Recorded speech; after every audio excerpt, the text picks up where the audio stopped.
É uma maneira de falar, não ouça o bom senso, não ouça o que as pessoas têm a dizer pra você. Insista em ser um cabaço.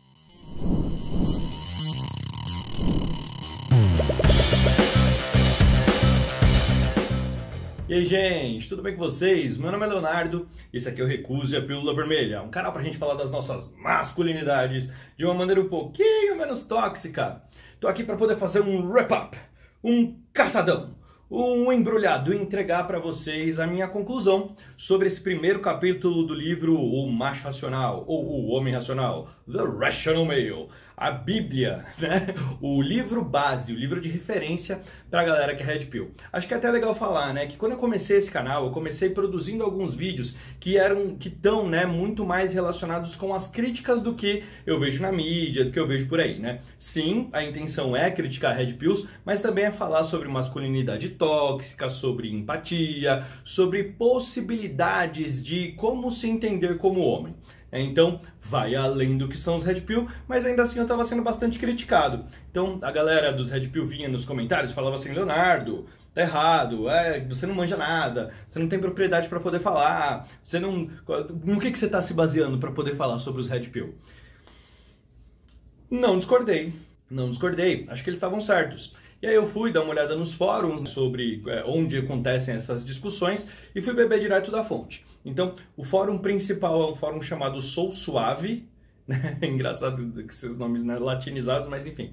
O fórum principal é o fórum Sou Suave, né, que é onde existem as maiores discussões da manosfera. E o livro que eu estou usando como base é de um cara que ele é um grande expoente da Red Pill, um grande expoente dos machos alfa, né? É o Rollo Tomassi. O livro é o The Rational Male, como eu falei agora há pouco, e o que eu fiz, metodologia que eu usei, foi eu peguei cada um, né? Primeiro peguei o capítulo base, e o capítulo base é quebrado em vários subcapítulos, e eu li cada um desses subcapítulos, fiz o vídeo falando qual era o conteúdo do capítulo e coloquei a minha crítica pessoal a respeito. Então, o que eu vou fazer aqui agora? Eu vou passar as minhas impressões gerais sobre esses capítulos, dar o argumento deles e falar a minha crítica. Então, pra você que não é Red Pill, pra você que não é machinho tóxico, eu sou muito tóxico, eu sou macho do mal. Pra você que não é esse cara, você vai ter o básico aí pra poder entender do que esses caras estão falando e pra poder criticar, né? Vai estar munido de críticas, as minhas críticas sobre esse movimento. Então, vamos lá. A primeira coisa que eu percebi falando sobre a Red Pilada é que esses caras, eles atuam em um clubinho. Eles atuam em uma espécie de manada. Então, no momento em que você critica a ideologia, esses caras se sentem pessoalmente afetados. E aí eles tendem a tentar te desqualificar. Ah, você é bobo, você é feio, você não entendeu, você é burro. E inclusive tentam trazer para a mesa, trazer para a discussão referências que não se relacionam com a discussão que a gente está falando. Para falar, eu sou muito inteligentão, hein?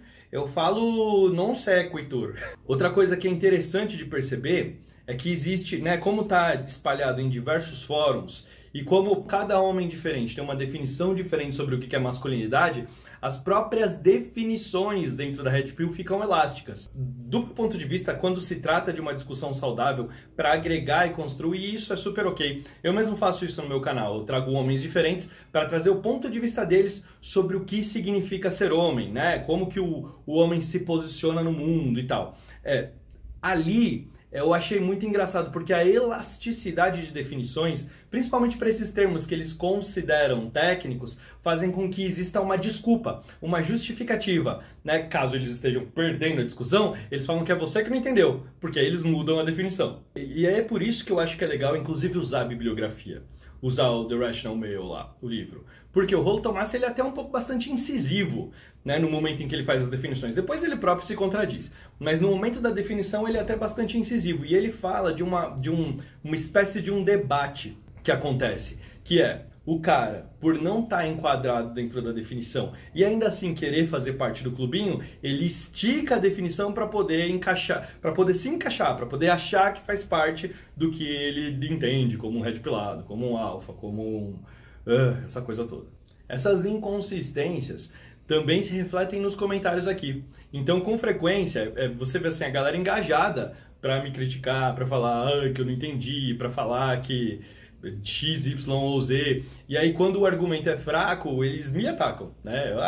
Falam que eu que sou burro, eu que não entendi, eu que não sei o quê. E de novo, voltam para a coisa de usarem bibliografias que não fazem sentido ou para puxar, esticar a definição para poder se englobar. De maneira geral, o primeiro capítulo, o capítulo básico, ele se divide em 12 itens diferentes. Então são 12 vídeos diferentes. Beleza. Antes de entrar na lógica dos capítulos, uma coisa que eu acho que é legal colocar aqui é como que o cara entra nessa? Né? Como que o cara entra nessa? De Red Pill, de alfa, beta, ômega e o caramba, né? Como que o cara começa esse negócio? De acordo com o rolo, de acordo com a manosfera, cara, vocês vão ver um monte de termozinho técnico que é bem bizarro, né? Que eles tentam dar um verniz de seriedade convertendo em siglas. Né? Então existe a manosfera. A manosfera é esse conjunto, esse ecossistema onde esses caras desenvolvem as teses deles. Então são os blogs, os podcasts, os livros, os artigos, todas essas coisas compõem a manosfera. Então, de acordo com a manosfera,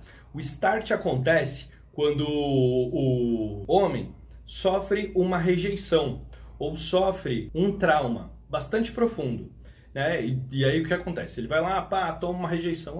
Pô, amava essa menina. Aí a menina vai lá e me deu um fora. Caramba, aí ele entra em um estado de introspecção. Isso também pode acontecer por um trauma profundo, tipo um luto, alguém muito importante para você que faleceu. Então você entra nesse estado de introspecção.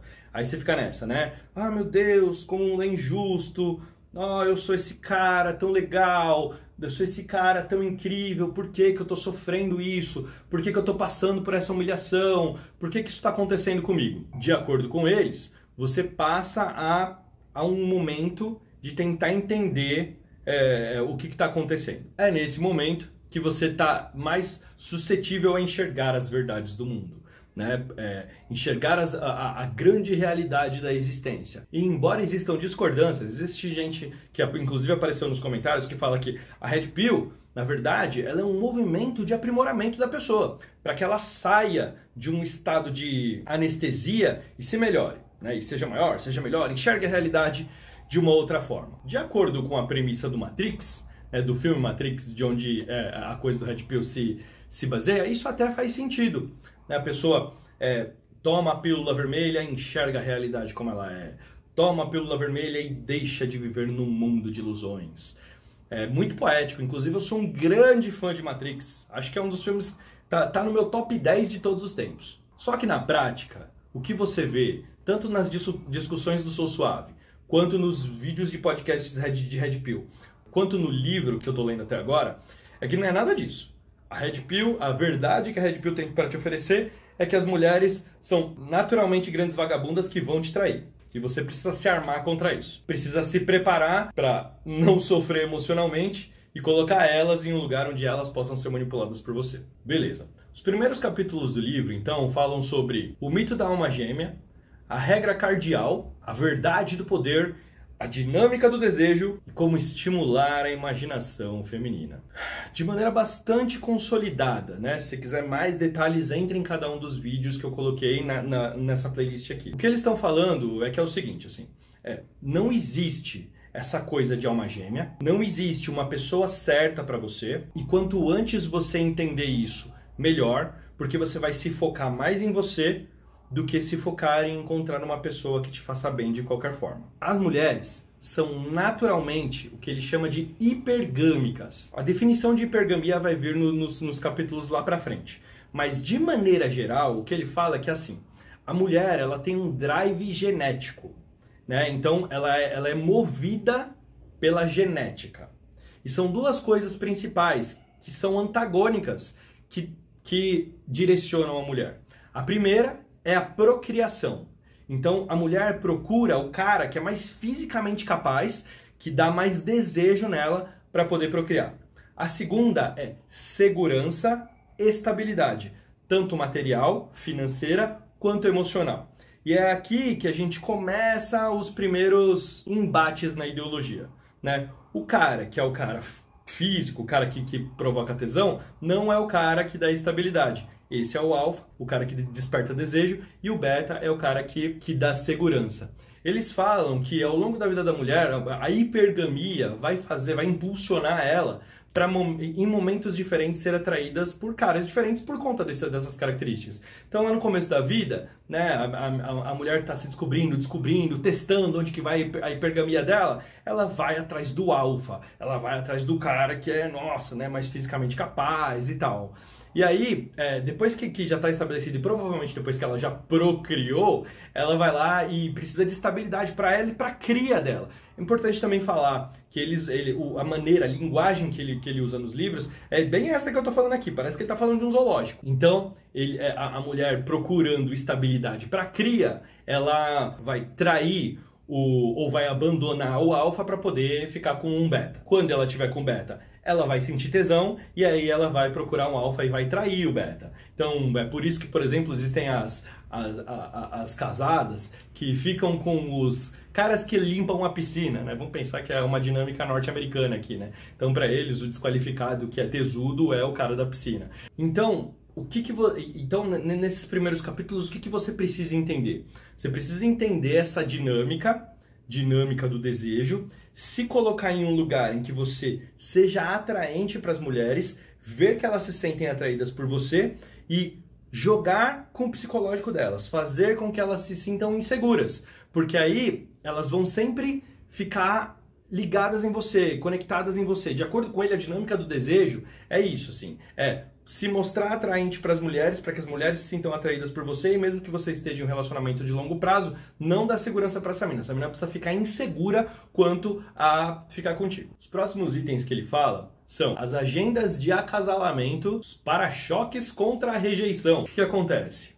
Vamos lá, o homem ele está sempre disponível para poder entregar a semente dele para o mundo. E principalmente, né, no começo da vida tem esse drive do alfa, que é exatamente esse, é entregar a semente para o mundo, ser um espírito livre. Quanto mais livre você for, maior é o seu potencial de entregar para o mundo as suas capacidades e de não se prender a um relacionamento que vai te jogar para baixo. Além disso, você precisa estar pronto para poder se entregar para as coisas que te fazem enxergar a realidade. No capítulo, por exemplo, para-choques contra a rejeição, o que ele fala é que ocasionalmente a gente usa formas de amenizar o impacto que a gente vai sofrer.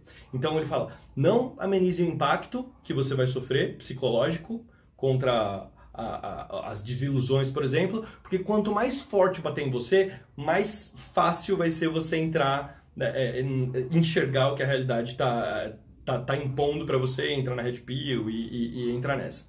Aqui eu acho que tem uma coisa que é interessante a gente observar, que é o seguinte, eu não discordo do Rollo Tomassi, aliás eu até concordo que quando você sofre uma rejeição muito pesada, ou quando você passa por uma questão de luto, por traumas na vida, é legal você entrar em um momento de introspecção, racionalizar o que aconteceu e partir para um próximo passo.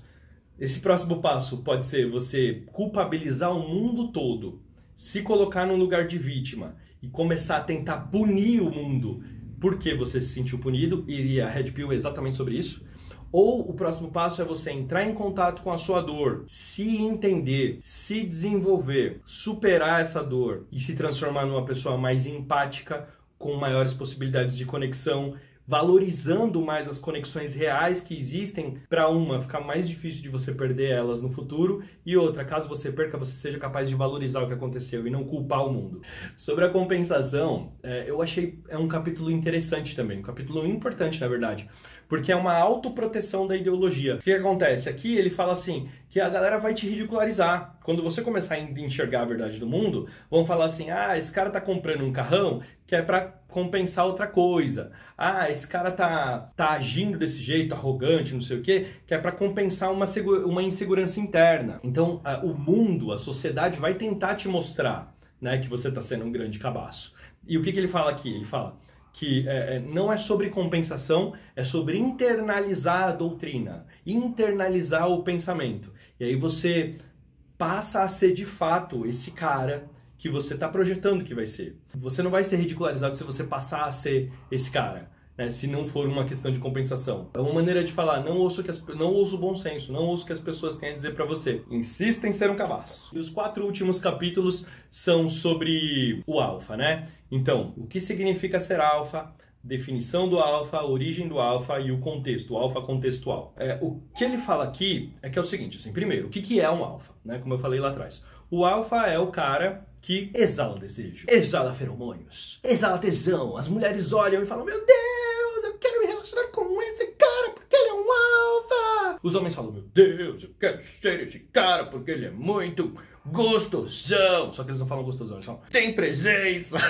Então o alfa é essa figura que você quer ser, né? É o machão. É o cara que é admirado dentro da manosfera. E aí ele fala, né? Lembra que eu falei que as definições são elásticas e cada um tenta puxar o cobertor para si? Então o que ele fala é que existe uma discussão na manosfera em que alguns caras falam que o alfa, né, pra ele chegar nesse lugar de ser o cara atraente, o cara admirado, ele tem que ser um cara com moral, com moralidade, com ética. Não dá pra você ser atraente se você não for um cara ético e tal. E aí o Rolo fala que não é sobre isso. Né? Alfa, no seu mais puro estágio, tá muito próximo de uma questão de dominação, de uma questão de imposição, porque de acordo com ele, né, as mulheres se sentem atraídas por isso, né, por dominação, por imposição, enfim.